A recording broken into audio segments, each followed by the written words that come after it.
What's going on, everybody? Just got done checking out Zach Kreger's follow-up to Barbarian, a surprise smash for me personally when it came out. His sophomore film, Weapons. I mean, what are my thoughts on this bad boy? Was it overrated? Is it a masterpiece? Somewhere in between? Let's talk about it. Well, first and foremost, the acting in this movie was fantastic. The mood and the atmosphere was great. It was very dark and sinister throughout. Kind of reminded me, honestly, had a little bit of Sinister in there for me. A little bit of Long Legs, definitely in here for sure. So I did appreciate those aspects. The first and second act had me really involved, really guessing what was going on, why the kids were doing this, why they disappeared, why some of the maniac people were doing what they were doing. But then we got to the third act, and we spent almost the entire runtime of the third act with the villain, who honestly I did not find to be that intriguing personally. I really didn't know too much about her, or him, whoever it may be. I don't know, maybe them. Definitely saw a lot of influence from Long Legs in that aspect right there.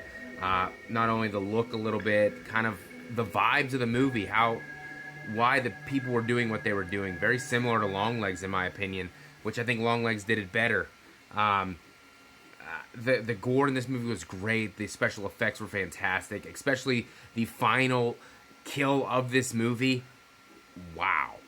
That was chef's kiss. That was fantastic. Like I said, it was really creepy. A lot of dream sequences mixed in this movie as well. But overall, for me, I've heard some people say this. I've heard other people give this movie 5 out of 5. It's a masterpiece. I think the first two acts were fantastic. The third act kind of dropped the ball a little bit. And I'm one who wants to know every little detail, every single thing. I think this one gave a lot away of what was going on. A lot of witchcraft is what I got out of this movie. But I think the third act could have been a little better. A little bit better. Maybe a little bit more ambiguity. Maybe a little bit more nuance. But kind of step by step what happened. And it worked for what this movie was. Is it my favorite horror movie of 2025? No. Is it a lot of others? Yes. Which, that's fine. Everybody got different flavors. Honestly, still, my favorite is Hard Eyes, and that's not going to be a popular opinion, and I stand by that.